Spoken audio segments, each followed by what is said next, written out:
Hey guys, Troy Francis coming at you from London town. So, does cold approach still work as a dating strategy in the modern world? This is something that gets asked a lot, okay, by people who are looking for different ways in which to meet people, in which to meet the women that they would like to date, to be intimate with, okay? And you've got a variety of different things you can do, haven't you? I'm broadly speaking, you've got dating apps, okay? You've got social media, which is somewhat connected, but dating apps, social media.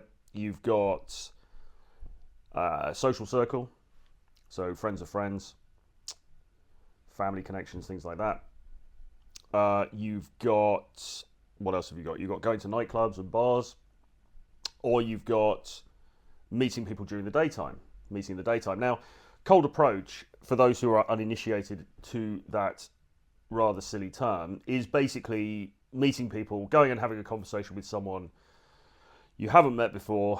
You approach them cold, as in sales, you know, they're not a warm lead, so you would count through social circle, you'd count that as a warm lead because you're somewhat acquainted first, if you like.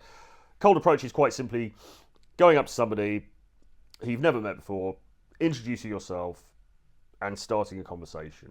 All right? Very straightforward. Now, that might be in the daytime.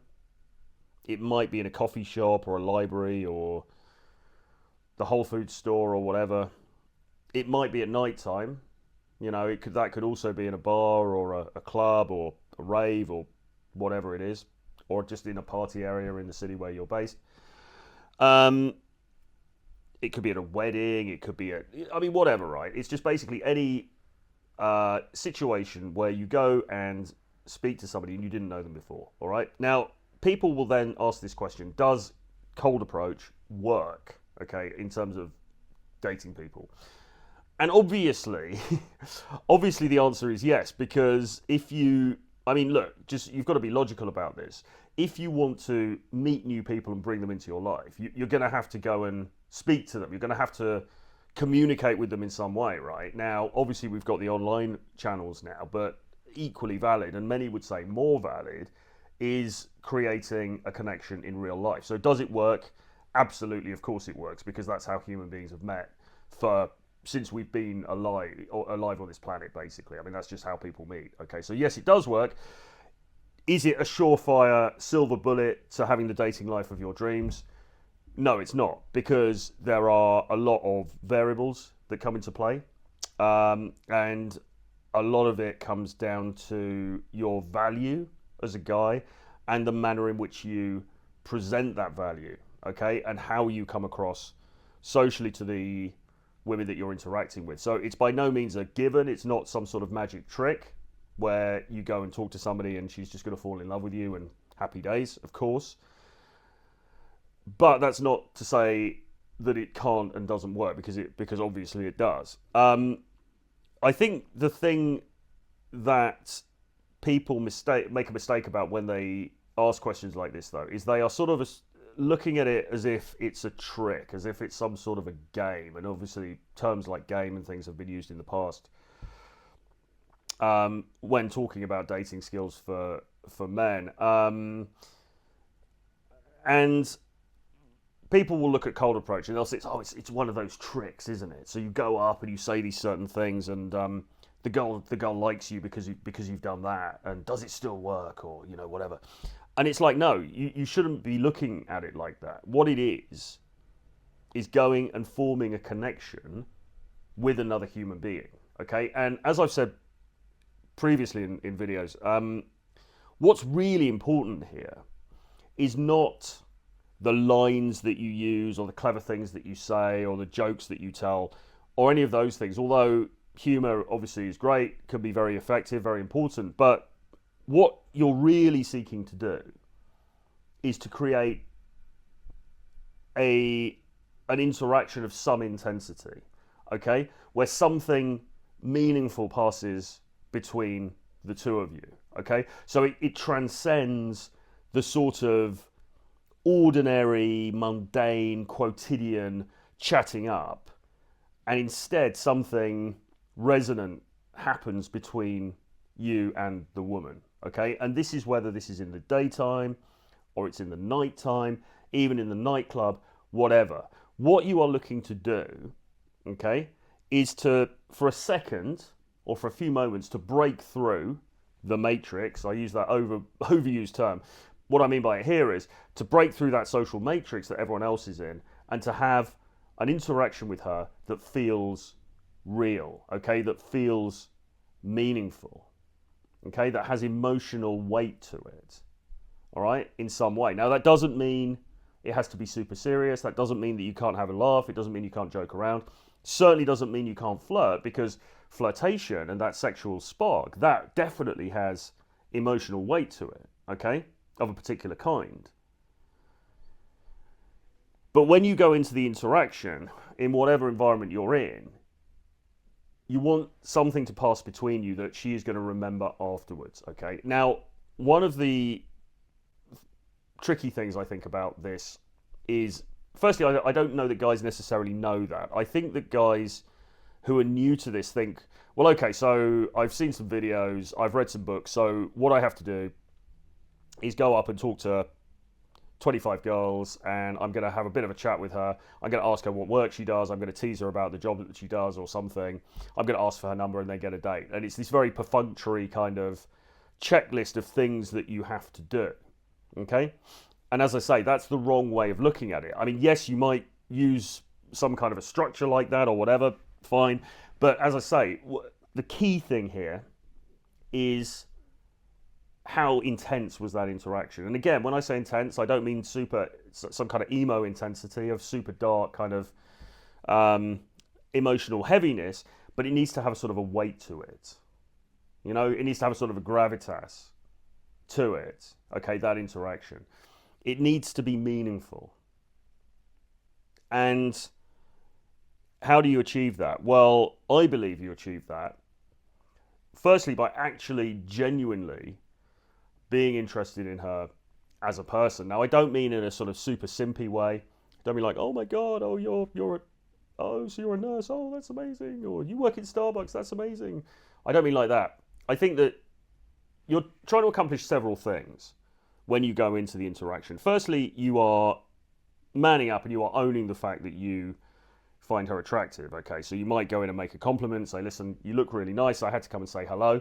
Okay, so you're owning that side of things, and your eye contact and the way that you interact with her, you know, that your physical presence in relation to hers and so on, will indicate that you are attracted to her. Okay, this is not something you're trying to hide. You're not trying to be manipulative. You're not trying to, you know, weasel in by pretending to be her friend. You know, you think she's attractive. You want to come and get to know her, but there's more to it than that, because you actually want to. There's something about her that intrigues you, okay? Not in a simpy way. It's just, you know, you've noticed her, she's attractive, maybe she's got good style. There's something about her that's drawn you in, and you want to find more about her, okay? You want to see whether that initial first impression that you had of her was correct. Is she actually this interesting, enigmatic person, okay? You're testing that theory when you're with her. So you're really trying to find out, okay, so what is it about you? What makes you tick? All right, whether that's on a romantic level, whether that's on an erotic level, whether that's in terms of her work, whether that's in terms of her philosophy of life, her energy, or all of these different things combined. Ideally, all of these different things combined. You know, what is it about you that makes you you? You know, you're trying to find that out about her, okay? At the same time, you're also revealing something of yourself as well. And this is where vulnerability, which gets a very bad press, this is where vulnerability can come in. And again, I'm not talking about, you know, being, oh, my childhood was so terrible and blah, blah, blah, on the first date or in the first meeting. That's not appropriate at that stage, okay? But you want to reveal something of yourself, okay? And that really is a meaningful human interaction, isn't it? When she reveals something of herself to you, and then you reveal something of yourself to her. Some kind of exchange takes place. Now, again, this can be playful, it can be fun, it can be teasy, it can be sexy, it can be erotic, it can be it can be serious, but it shouldn't be too serious in the early stages. But here's the thing, the feeling that she gets from that interaction needs to remain with her, okay? She needs to come away from that interaction thinking something real happened there, okay? In a daytime full of stupid updates on, Instagram and stupid videos on TikTok and meaningless work in the office cubicle and news that's depressing me and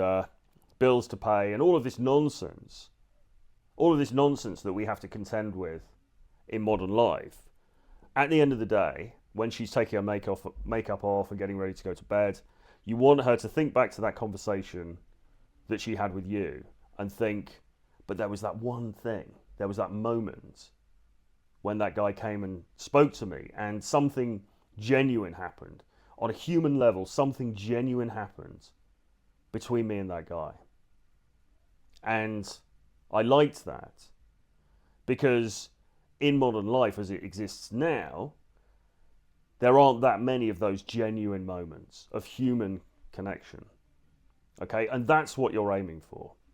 All right, it isn't about being some dancing monkey or saying some clever things or blah, blah, blah, blah. It's about having those genuine moments with people that they feel. You feel it, she feels it. Something has happened. Something has passed between us. Okay? And that's when she's going to remember you, and that's when she's going to want to see you again. Okay?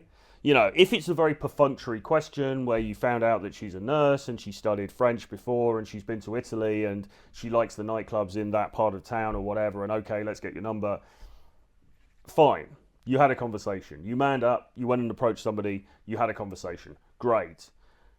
But what really transpired between the two of you? Where was the emotional heft of that interaction? There wasn't one, really. So if she happens to like you physically, she thinks you're hot, she thinks you're good looking, if there's some other, outward reason, then okay, yeah, maybe okay, fine, I'll give this guy a go, we'll have a date, whatever.